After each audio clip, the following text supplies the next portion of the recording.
So on this exercise, we're going to have some fun exploring layer masks. Layer masks are one of the most powerful features of Photoshop, and we need to dig in and explore if we're really going to understand their full potential. In order to start this, you need to open up three files that I've included in the folder. Surfer number 1, it's a Photoshop file. Surfer number 2, a Photoshop file. And Surfer number 3, a JPEG, which will easily open up in Photoshop, whatever version you're using. Let's go ahead and first thing we're going to do after you've opened all three files is to make a new file. So go to File, New. What we're doing is we're creating a single file in which to drag all of these three existing files into to consolidate them together and make our lives easier. So what we're going to do is give this a name. We're going to call this layer mask, plural, layer masks with an S. And the size will be custom.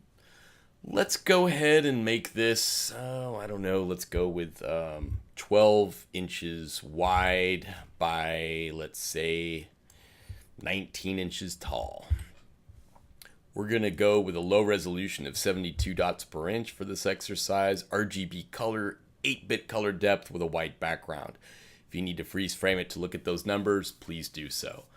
I'm going to click OK. Here's our new file. Now we've got 4 files all residing within Photoshop. Now, depending upon your version of Photoshop that you're using, this may look a lot of different ways. But in my case, I've got them all nested together like this. What I want to do in this situation, because I'm going to be dragging and dropping layers around, it's easier if I do this little trick. So I'm going to go to Window. This is the Window menu. And I'm going to go to Arrange. I'm going to choose 4 Up on the tiling. 4 Up.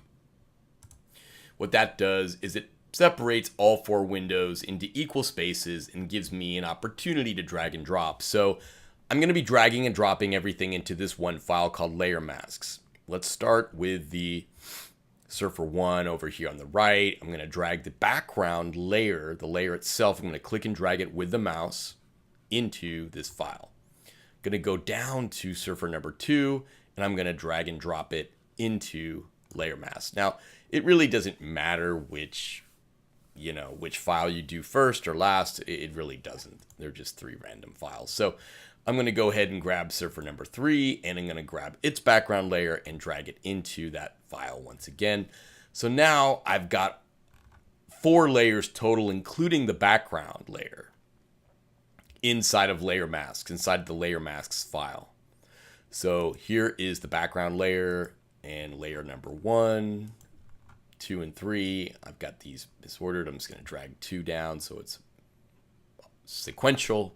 Layer 1, 2, and 3. All right. Now we can go ahead and close the original files. These Surfer files, we can get rid of them and just go focus on our one layer masks file with the multiple layers. I'm going to separate these. Again, it doesn't matter which goes where. I'm going to start at the top and just move it up. I'm going to go with layer 2 and move it to the middle. Put a little space in there. I'm going to layer 1. I'm going to put it down here lower. And there we go. Okay, fine.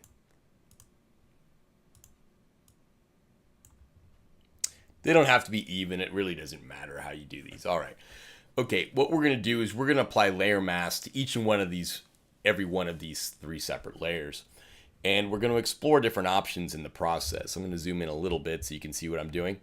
And I'll start here at the top with layer number 3 and work my way down. So in this first instance, adding a layer mask, if you've never done this, is done with the layer mask button. But in order to apply a layer mask to fit the edges of a photograph in this case, because you notice layer number 3 has a lot of checkerboard pattern around it. It's floating by itself. Layer number 3 has a lot of excess space around it. When you disregard these 2 layers, this is what layer 3 looks like. You can see it's just got a lot of excess white blank space. So in that case, it's floating in a lot of open space. We need to go ahead and make a selection based upon this image. So I'm going to hold down the command key and click on that floating layer. That loads this image as a selection. You can see the marching ants going around it, but that would not work if I did that on the background layer where it's solid.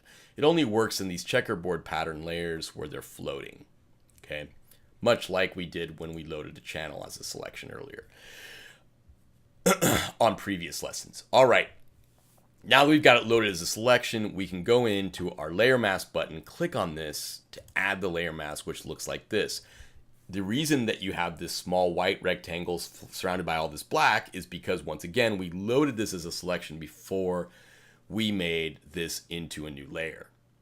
All right, so that enabled us to do that.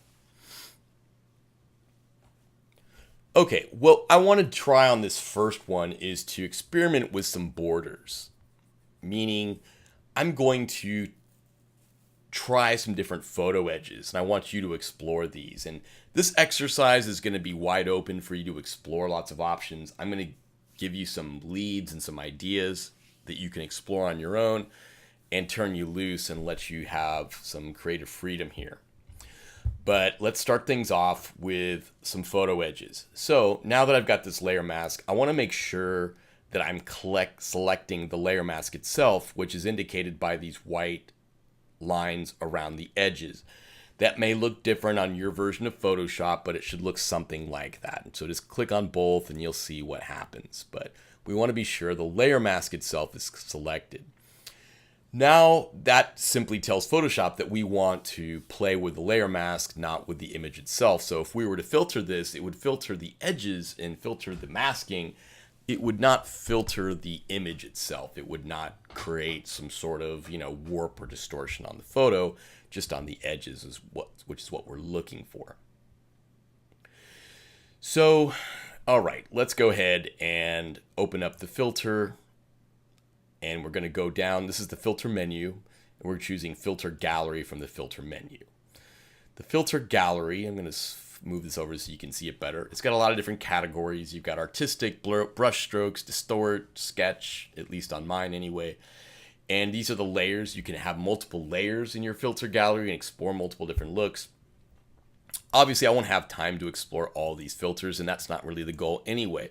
The goal is to make you aware there's a lot of choices here, a lot of different variables within those choices, and give you an opportunity to play and explore with these different looks and different filters. All right. And in the process, hopefully understand layer masks a bit better. Now, if I were to apply a filter, like say, for example, these distortion filters, so I've got 3, diffuse glow, I've got glass, I've got ocean ripple. These are very strong filters, but you'll notice that it's only distorting the area outside the white rectangle. So I'm not seeing any results on my photo as of yet. And that is an issue because if I continue with this, I'm not really going to see anything change. So I'm going to cancel this and go back and look at the problems. So as I'm looking at this, I can see that my selection for my layer mask, which became my selection, is attached to my image by this chain link. So I'm going to click on that chain link to let it go. When I do that, that frees up the layer mask so that it's not going to scale the image should I scale the layer mask. In other words, there's 2 separate items. So the layer mask is still selected. I've got my control handles. I've got my move tool selected. I've got these control handles visible. And I can just scale this down. I can just drag this in. And you can see as I do that, it's shrinking the image because it's cropping that out. All right, so it's makes it look like this image is now being cropped, but it's not. It's actually just scaling my layer mask. So I'm going to hit the checkbox to accept that. Hit the checkbox here, the return key, and now that's a permanent change. Now I can go in. I'm going to put the chain back, but you'll see that this was the original size of my image, and it's still there. You can see the handles there. So this is my border area. Now let's try this again. Let's go to filter, filter gallery. And that same filter now, if we go with glass and we add some distortion, we should start to see some results. We should start to see this affecting now that area that is the border area between my photograph and the image. So I'm going to just play with the sliders a little bit here to get some different results. And let's see what this looks like. Let's go ahead and apply this. Just playing with the scaling a little bit. Let's see what that does. And you can see when I apply that, look at that. I'm able to get a really diffuse sort of edge to it. I'm going to zoom in more so you can see this better. So that is one example of a photo edge that gives us a different kind of border, different kind of transition. Now this one's a little bit, crazy, of course. I just was playing around. I wasn't trying to do anything special, but I just want to give you an idea of what this looks like. And this is what the result of our filter gave us. So that's what a layer mask is doing. It's, of course, the black areas hiding, the white areas revealing, and the gray areas are in between, giving us different levels of transparency. And this is the result. But we can go back and filter it again, or we could choose an entirely new filter. We can really start to build filter on top of filter if we so desire. We can let's try maybe some sketching or maybe some graphic pen action. That's a little bit too extreme. We could probably change the stroke and everything, but I don't think that's going to work. Chalk and charcoal, this looks interesting. Might give us some interesting results. I mean, plaster, very synthetic looking, reticulation, note paper. Anyway, you get the idea. There's a lot here for you to explore, and I want you to really try to explore different options and imply different things. So I'm going to try this one here just to give you an example. Let's try a little bit of the chalk. I'm going to zoom out so you can see the big picture here. I'm just using move this up. I'm just using this little minus and plus symbol to zoom in and out, or I can use these shortcuts here. And I can move this around just to see better. That's what my edge is going to look like. And you can see now these hash marks will affect the photo as well. And I can play with these. I can change the chalk area, the stroke pressure, and just, try different variables. Let's see what that gives us. Click OK. And you can see the results of that. So we're starting to build a very different kind of border, very different. Now we're affecting the entire image. Okay, so there's a lot. Obviously, you can go much deeper with this. There's a lot you can explore here with the filter gallery, and I want you to do so. So I'll turn you loose with these. Try different options, try different distortions, brush strokes, what have you, and just see what kind of results you get. And when you're happy with the results, once you find the best combination, the one you're most happy with, go ahead and accept it. And we will that will be that for layer number 3. Now for layer number 2, let's try something a little bit different. We're going to once again load this as a selection, command clicking on that to load it. And this time I'm going to try a different method, and rather than scaling the layer mask, before I even create the layer mask, I'm going to shrink the selection. So I'm going to go to the select menu. And I'm going to scale down the selection by going to select, transform, selection. Okay, this is just like transforming or scaling an image, but you're doing a selection instead. So I'm bringing the selection inward by scaling it. So you see how I'm just downsizing it here so that I have this border area. All right. Now I'm going to add a layer mask. Oh, before I do that, I have to accept the change. As always, just like with transforming an image, I have to accept it. So I either hit the return key on the keyboard, or I hit this checkbox up here, or wherever it happens to be located on your version of Photoshop. Now that selection is smaller, but still based upon this original, and I'm going to hit the new layer mask button, and there it is. It's been cropped, or, well, not cropped, but the layer mask has been applied and it's smaller. All right, now let's go ahead and try some manual distortions. What if I take the brush tool, and what if I go into the brush options and I start to look for some manual brushes like this one, or maybe this one. There's a lot of different brushes, and as I paint with this, you can start to experiment a little bit with the paint brushes, and I can just sort of get some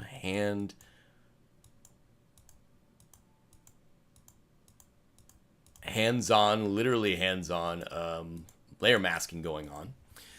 Now, try another thing. Try the opacity slider. Let's bring this down into 50% instead of 100%. Now I've got these sort of translucent, these sort of semi-transparent brush strokes getting in there in the mix, and I can layer these up and stroke in different directions, and I get all kinds of different interesting options for the edge. Again, I'm just playing around here, just having some fun, just learning a little bit with some fun. And that's all there is to it. You really don't have to go too deep before you start having some interesting results. What about other types of brushes? What if, this is a chance for you to get kind of fun and fancy with this, or more often than not, you can't because it's just not practical, but here you can have some fun. I'm going to come up here to this little rotary wheel and choose some preset brushes. There's one called Natural Brushes 1, Natural Brushes 2. We've got calligraphy brushes, all kinds of fun stuff. Let's try, I don't know, Natural Brushes 2, see what happens. It's going to ask me, do you want to replace current brushes or do you want to append them? Let's append them because that will add it. It's just a fancy word for adding. Okay, now we've got them added to the mix, and here they are. They've got some leaves, different types. What happens if we create a brush out of a leaf and we size it up a bit? What does it look like? Well, there it is. We got like these semi-transparent fall leaves on top of it, just fading it to white. And again, my opacity is still at 50%, so it's it's not going to be completely bled through until it's I've gone over it several times. Or I could crank this back up to 100 or drop it down even further. It's really, it's up to you. Now, of course, layer masks are non-destructive. This is what my layer mask looks like at this point. But if I ever decide that I've gone too far, it's all I have to do is reverse black with white. Now, if I hit these buttons to reverse black with white, these little arrows, now when I paint, the image is going to start to come back. And so now I'm painting the opposite. Okay, and so I don't know, let's try some of these other crazy chalk brushes and just see what happens. But you see, now I'm painting the photo back into it, and I'm going to increase the opacity so this happens faster. But see that? See how I'm just bringing the photo back with my paintbrush? Magic. So look at the level of control you have over this process. It's a lot of fun. Just using brushes, you can do quite a bit. So explore. There's an infinite number of brush types and sizes and things you can use. And again, you can go back and explore other types of brushes with wet media. Again, I would just append those and just try some of the wet brushes involved. But there's a lot of fun things you can do with these brushes, and just using different opacity levels, whether it's black or white, that you're painting. Make sure you're painting on the layer mask, not the photo. All right, for layer number 1, our last one, let's explore a little bit with the text tool. Let's try using that as a layer mask. So I'm going to once again load that layer as a selection. I'm going to add my layer mask. And whoops, I had the wrong layer selected. If this happens to you and you add a vector mask to it, just delete it. You can just right click it with your mouse and choose delete vector mask, or you can drag it to the trash and do it that way. It works either way. All right, so I've loaded this layer as a selection. I'm going to go ahead and add my layer mask. There it is. And if I want, here's another method. I'm just trying to give you different ways you can shrink the size of this. Another way you could do it would be to load it as a selection and go to select menu. And under modify, you could contract the border by a certain number of pixels. You have to choose, 30. Click OK, and there you've contracted evenly, 30 pixels exactly. So that's a more exact method for doing that. And then I could just fill, the outside with black, but It's really not necessary. Maybe gray. Let's try that. Something different. Let's go to select inverse. I'm going to flip the selection inside out. And I'm going to fill this with edit fill. I'm going to try 50% gray. And you can see it's now 50% transparent, 50% whitewashed, because if you look at this, that's what I've done to my layer mask. It's all middle gray instead of black. I'm going to select deselect, and let's come back to this image. All right, so what I want to try now is some text. I'm going to grab this text tool, and I'm going to write some words in here and have some fun with that. Let's try, I don't know. I'm going to use black type. I'm going to find a font that's simple but legible. And for this, I really don't care what font you use. Use any font you have at your disposal. It's totally up to you. Again, this is for you to explore. So I'm going to call this Bolsa Chica. Whoa, that type is really wide. I've got a 72-point font, but clearly my tracking is way, way out there. So I'm going to go ahead and bring that back into something a little more normal. Maybe, I don't know. Let's try like 5. Let's see what happens now. That's better. All right, Bolsa Chica, because that's where these photos were taken anyway. Here we go. Now, I've got white type. I thought I was going to get black, but I didn't. But here's my character palette. I'll just change it to black. That's fine. I'm going to highlight this and change it to black. There we go. All right, so now I'm going to accept that. Hit the checkbox. There's my black type. And here's my type layer. Okay, so what can I do with this in terms of layer masking? Here's a fun thing, a little trick that I don't really use too often, but again, it's kind of fun when you're exploring and doing crazy stuff to just try things. So I'm going to go ahead and move this text layer over here a little bit, some ways where I can get a clean snapshot of it against a white background. I just need a little space. That'll work. What I'm going to do is I'm going to take my selection tool, my rectangular marquee, and I'm going to select just the Bolsa Chica area. All right. Now, what I'm going to do is I'm going to turn this lettering into a brush. I know it sounds crazy, but you can do that in Photoshop, so why not do it? Go to Edit and just choose Define Brush Preset. Okay. And it's going to say, this is what it looks like. That's a preview and gives you a chance to name it. I'll call this the Bolsa Chica brush. Why not? Having a bit of fun. All right, Bolsa Chica brush.